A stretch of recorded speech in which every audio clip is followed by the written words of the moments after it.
guys! It's me again, Grace. Welcome and welcome back to my YouTube channel. So today's video guys, gumawa ulit tayo ng bagong makeup tutorial at ito yung look na suot ko today. Sobrang dali lang niyang gawin guys at bagay na bagay siya sa mga Filipina skin like me. And of course, this look guys, pwede mo siyang gamitin sa kahit na anong occasions. So kung gusto mong makita kung paano ko ginawa itong makeup look na ito, then please keep on watching. Okay guys, so let's start. Naglagay na ako ng primer. Ang ginamit kong primer is this one from Rimmel. So ilalagay ko yung name sa screen guys. So next eye foundation. Gagamitin ko tong L'Oreal Infallible Pro Matte Foundation in the shade Caramel Beige. So ayan yung itsura niya. So ilalagay ko lang muna siya dito sa aking face. Maganda tong foundation na to guys. Pero matagal ko na siyang hindi nagamit. Yeah, I used to love this foundation. Ito yung favorite kong foundation noon. Pero syempre, dumating na si Maybelline na 24-hour foundation. Ayun, maganda yung best. Feeling ko mas bet ko yung kaysa dito kay Pro Matte. Pero ito maganda din, oh. Maganda yung coverage niya. Maganda talaga yung application ng foundation, guys, kapag shave ka ng face. Ay, nasabi ko ba yun sa vlog ko? Yan, nag-shave ako ng facial hair. Tinry ko lang, hindi ko naman ginagawa yun noon. Kasi sabi nila, maganda daw yung application ng foundation kapag nag-ahit ka ng buhok sa muka. Maganda nga tignan yung application ng foundation. Yan, oh, tignan nyo, ang ganda ng coverage niya. Maganda to ngayong summer guys kasi matte siya eh. Kasi sobrang init na dito guys sa England. Umiinit na ang weather. Ayan yung foundation. So ayan yung ang ganda talaga. Bet na bet ko talaga. Siguro mag-aahit na ako ng buhok palagi. Every 2 weeks daw dapat gawin yun. Or depende sa bilis ng pagtubo ng ng buhok mo sa mukha. So, lagi kong biniblend yung foundation ko guys pababa sa aking leeg kasi para medyo pantay tignan, 'di ba? Ayan, di na ako magsa-second layer guys kasi I don't normally do second layer sa foundation. One layer lang kung ano yung coverage niya, yun na yun. And then next guys, maglalagay tayo ng concealer. Gagamitin ko tong Revlon na Colorstay concealer. This is in the shade medium ata ito. Ano ba? Medium deep, yeah. So, itong concealer na to guys, hindi siya masyadong maputi. So, hindi siya magandang pang highlights. Parang concealer lang talaga. Pero, yeah, highlight ko pa din yung aking face best. Like that. Kasi ganyan ako maglagay ng concealer, guys. So, i-blend ko ulit siya ng aking damp sponge. Maganda, ang bilis nitong i-blend, guys. Itong concealer na to, maganda siya. Yun niyo, oh. Parang kakulay niya yung foundation ko. Yan. Bilis niyang i-blend talaga. Ang ganda. Maganda to, guys, na pang cover ng mga pimple marks, ganyan. Maganda rin yung finish niya, guys. Hindi siya sobrang drying sa sa under eye mo. Yan. So, i-blend natin siya dito sa aking eyelids. Ayan. So, ayan na yung base natin, guys. Then, syempre, isiset ko lang siya using powder, banana powder from Revolution. Pag talaga powder, ang tagal maubos, Sulit kapag bumibili ka ng powder. Kasi, madami. Itong Revolution na powder, ang dami niya, guys. Punong-puno siya. And hindi ko siya masyadong ginagamit. So, ang dami pa din niya. So, iset lang natin yung ating concealer. Kapag gumagamit ka ng powder, guys, o yung banana powder, ayan, nababrighten up yung under eye area mo. Kaya, gumagamit ako ng banana powder. That's the reason why. So, yung mga nilagyan ko ng concealer, like here, set din natin siya ng powder.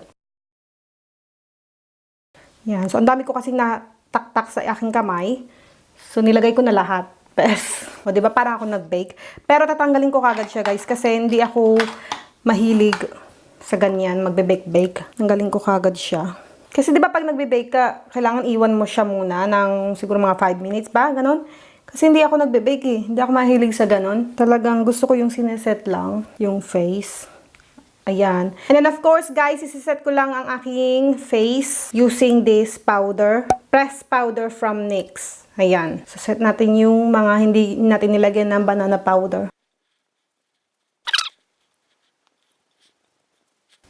And then, yung aking neck, lalagyan ko din, guys, kasi nilagyan ko siya ng foundation. Next, guys, gagawin ko lang ang aking kilay. Gagamitin ko tong LA Girl na brow pomade in the shade dark brown. So, ayan yung itsura niya, guys.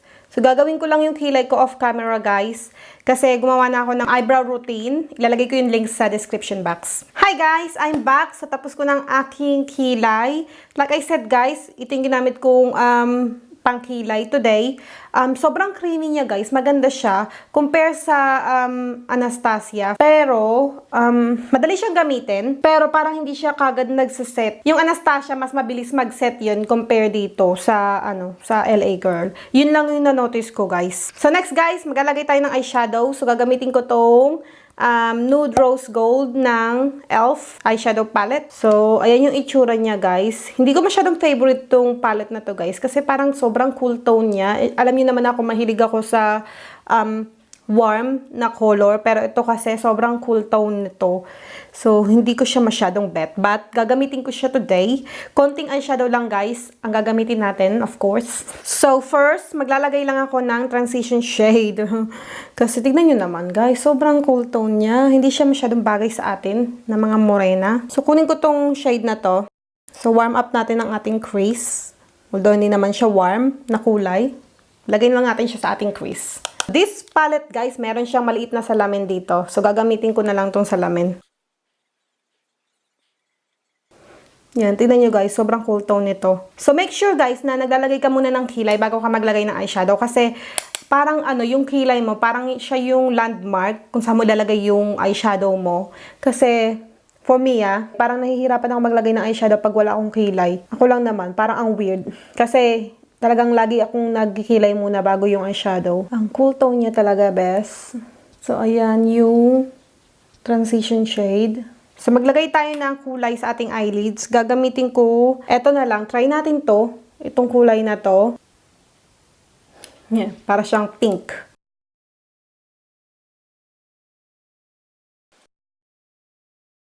So, next guys, kukunin ko lang itong brush na ginamit ko sa aking transition shade. And then, ibe-blend ko lang yung edges, guys, para hindi siya mukhang harsh tignan. So, blend lang natin ng konti.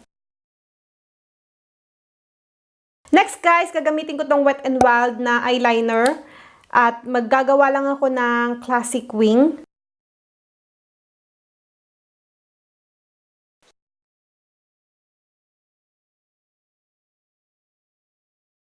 So ayan guys, naglagay lang ako ng classic liner. Hindi pala classic wing ang tawag, classic liner. So next guys, gagamit ako ng brown eyeliner from NYX. Maglalagay ako sa aking waterline. And then, mascara guys from Revolution.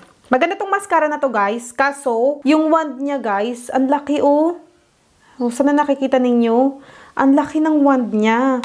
Pero maganda yung finish ng mascara na to.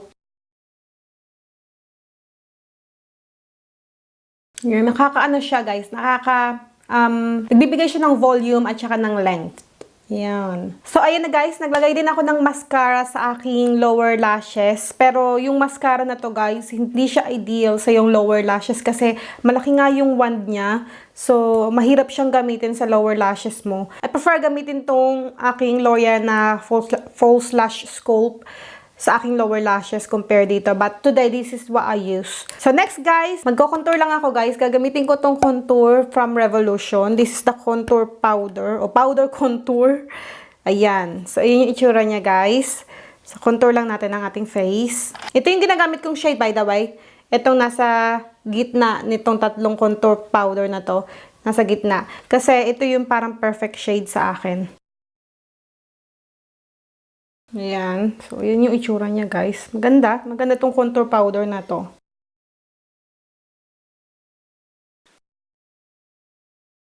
Ayan. And the next, guys, for the blush, I will be using this Wet n Wild na Mellow Wine blush. Mellow Wine ba yung shade niya? Yeah, Mellow Wine. Itong blush na to, guys, sobrang pigmented niya.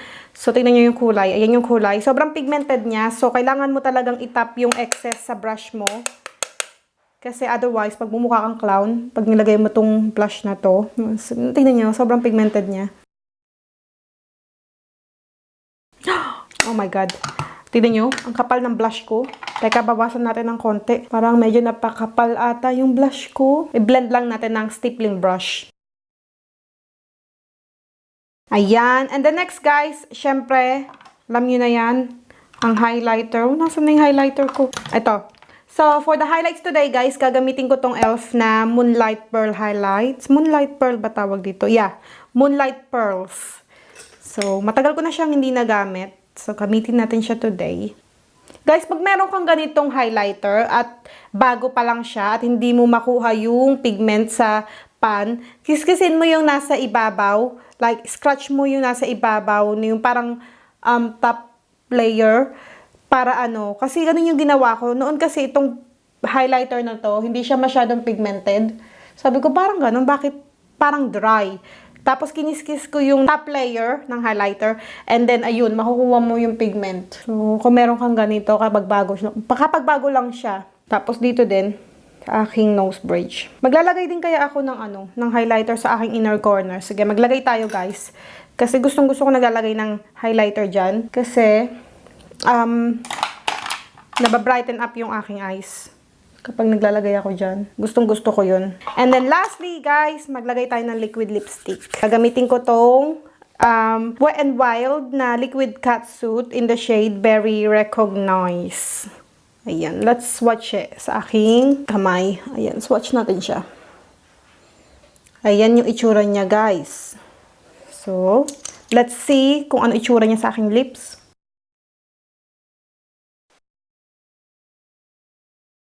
Ayan. So, finalize ko lang tong look na to, guys, and I'll be right back.